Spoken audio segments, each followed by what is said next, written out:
For us, I think it comes back to the consistency of our process.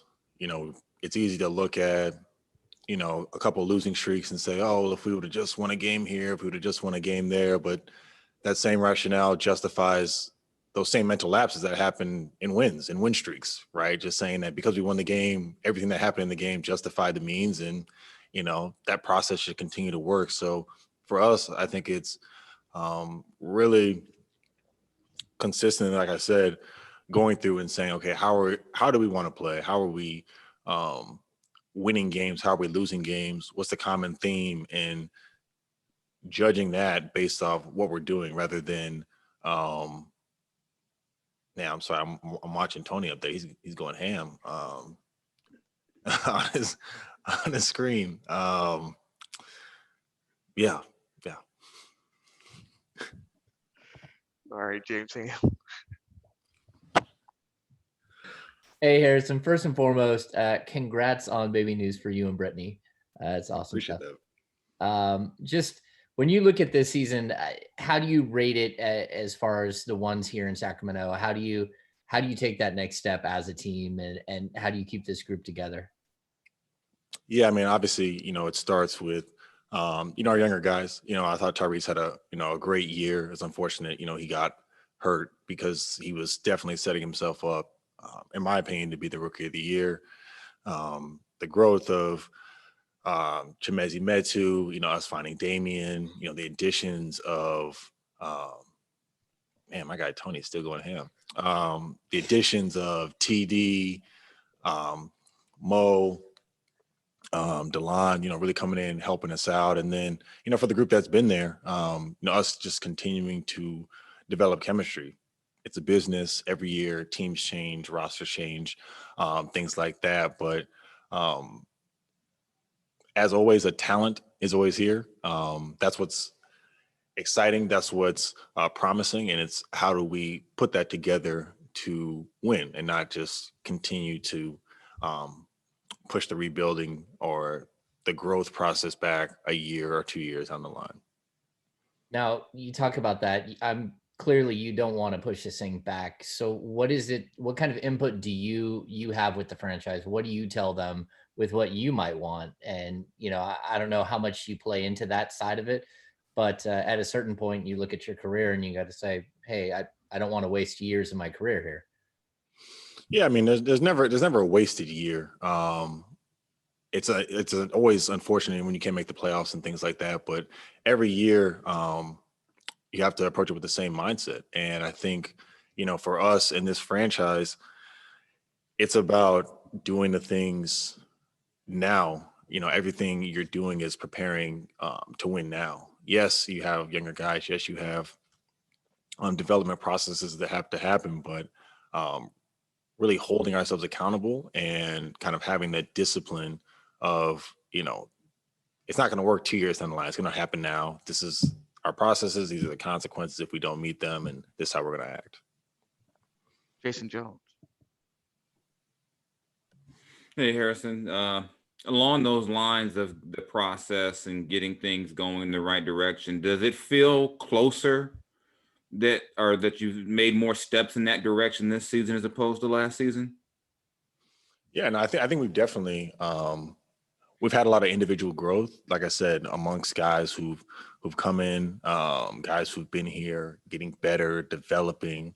But it has to show up in the wins and losses. It has to show up in our team being elevated.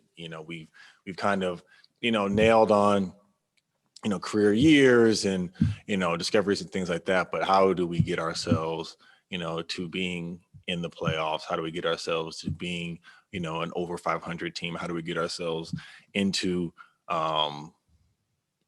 winning even when we're not playing well? And kind of follow up on that, it seems like a lot of times your success on the court, especially defensively, was tied to making shots. And when you guys were hitting shots, the defense seemed like it picked up. Is that a maturity? Do you at some point figure that out as a group to translate that into wins? Yeah, it's 100% maturity. I mean, at the end of the day, there's going to be times when collectively we're not making shots. Individuals may be making shots, but collectively we may not be making shots, and we have to defend. And that's when I talk about our process of how do we consistently go out there and approach the game. If we're making shots, we're a top 10 defensive team. If we're missing shots, we're one of the worst defensive teams in NBA history. And, that can't be how we're going to live and die, as a group. Sabrina Merchant. Hey, Harrison, you mentioned that you think the rehab from this injury is going to take you into the start of the offseason. I'm curious if you anticipate that affecting your ability to be available for Team USA this summer? No, I mean, I don't think that would affect my availability. I don't know whether or not I'll be on that roster or not, but I don't think it'll be well into July. But that's still one of your goals this summer? Yeah, I mean, if they have the opportunity to, play USA basketball, obviously would love to do that. I've done that in the past. I've had nothing but great experiences. But like I said, that decision is really not in my court. Sean Cunningham. What's up, sir? I know when you're talking about the season overall, the highs and lows, they kind of go from so many different ways. You guys experienced a lot. For you personally, where did this rank in terms of just being a frustrating season overall that you've experienced? Yeah, I mean, there's difficulty, and just feeling like we weren't achieving our potential. I've definitely been in situations, been in games where, it was simply like, look, we're playing hard. We just don't have the talent to beat the other team. We don't have the discipline. And for us this year, there were times where we did it, where we had the pieces coming together. We put together the stops. We put together the 2 or 3 games in a row. And it's like, look, we can do this with this group before the deadline and after the deadline.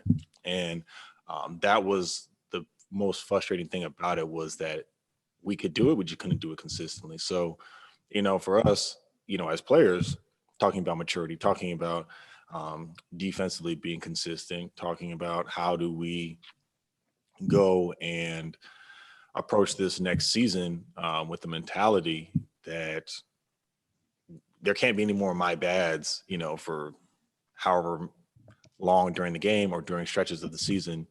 How can we take that next step?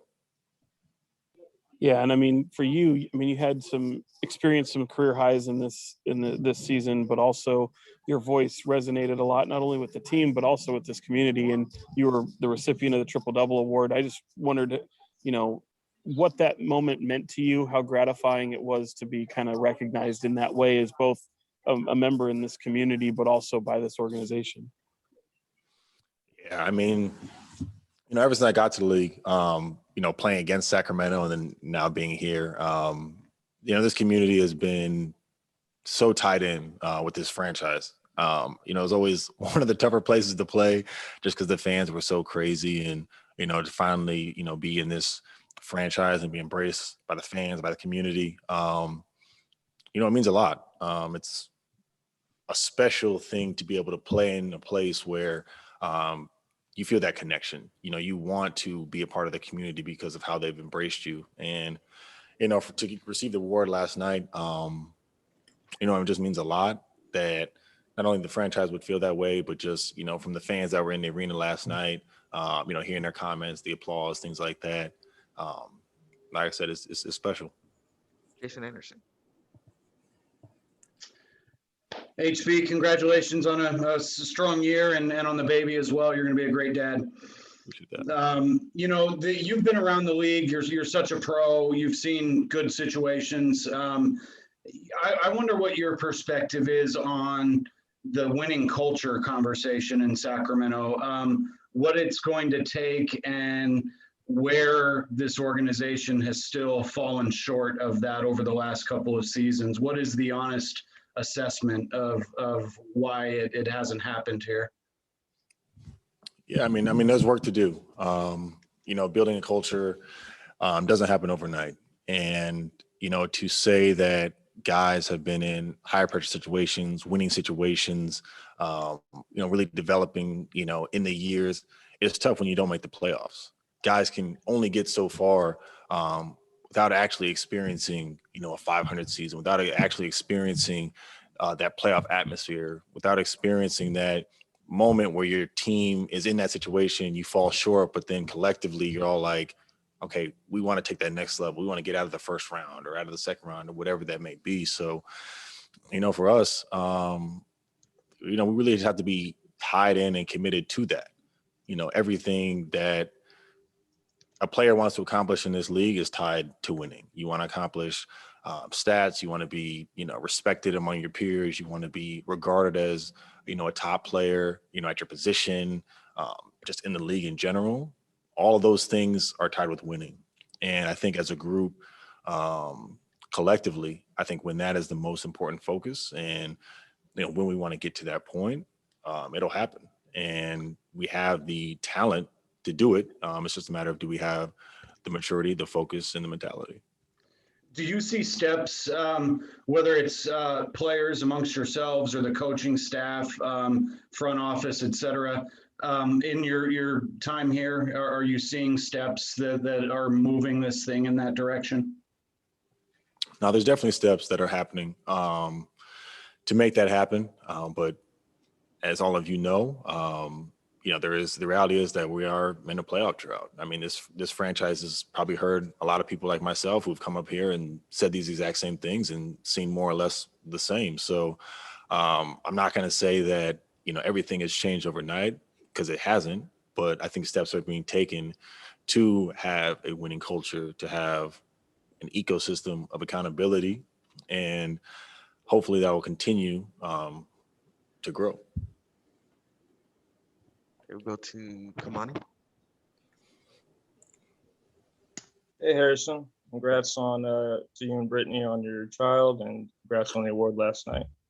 And a follow-up kind of to Sean's question, how do you feel the franchise has done in its mission towards social justice? I know it's been kind of tough with the pandemic, but what are your thoughts on the franchise's work towards the mission towards social justice?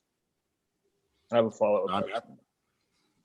I think the Kings have done a great job, not only just being tied into the community, but being one of the franchises in the NBA who's taken a lead role in terms of being vocal, having interactions, really using their platform to elevate voices in the community, on our team, in our franchise. I think that's really important. So as a player, I'm happy to, be associated with this team, just because I know that, from the top down, from a leadership perspective, we're going out there and trying to be involved. That said, obviously there's a lot of work to be done, and you constantly have to evolve. You constantly have to be able to respond in different situations, and I think this franchise is committed to doing that, for the long haul. Right. Well, I hate to challenge y'all on that, but as a person who's coming from that intersection, I was born on crack in 1989. I grew up in foster care. I was kicked out the day I turned 18. I was not allowed to film my contract this season because the way the media relations team has been treating me. And my brother just died in a tent a month ago. So I couldn't afford to help him. I couldn't afford to fix my car. I was not allowed to fulfill my contract this season by your media relations team, who knows my background. You guys don't know my background. I've only shared this with a few players, and it's not about me, but there's oversight and there's ignorance. And from my perspective, that work that the franchise is doing is very performative. And so, I hate to challenge y'all on that, but my experience with this work is not what your experience is. We're at the opposite ends of the coin on that. So, I know I'm just dumping this information on you, but it's tough for me to agree with you on that. So what's your perspective on kind of the work to be done, as you've said? And I'll take that off. Yeah, well, I mean, first, I want to say I'm obviously sorry for your loss. I know that's very difficult. It's been a very difficult time for, a lot of people who've lost somebody close to them throughout this time. So I never want to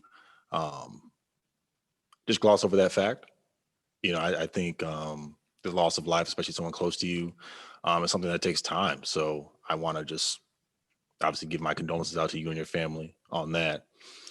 In terms of the work, though, I can understand your perspective on that. And like I said, with the second part of what I was saying is that there is a lot of work that needs to be done. I definitely understand the criticism that the work that this franchise is doing is performative. The same criticism that a lot of players receive, that our tweets and our Instagram posts and us marching and our donations is also performative. But I guess my question is, if what the actions that we're doing is performative, then how can real work be done?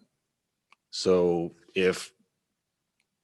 and I'll just use myself as an example, right? If I'm at a protest, if I'm making a donation, if I'm doing something like that, and I genuinely am curious, I genuinely want to affect change and I want to help the community, there may be a certain group that sees that as me helping, but then there may be another group that says, well, he hasn't helped us, so that's performative. And my thing is saying, I'm not saying that everything that the Kings have done is perfect, but I'm saying that they're committed to doing the work. And if you have any suggestions for me, like I said, I can't speak for the franchise, but for me, I'd be happy to hear it. I'll help you get out of this, actually. So, Kamani, for example, we need to move on to questions. okay, right. Well, let me just clear this up. 70% of the prison population in California is former foster. 83% of our Sacramento County budget goes to sheriff department and sheriff resources. These are things that we can address as a team in the media circuit, as players, as the franchise. These are all things we can take on. These are that's part of the responsibility that we have. That's all I have to say. So thank you for hearing me out. Thank you. I believe there was just one more. There was a Zoom not too long ago after the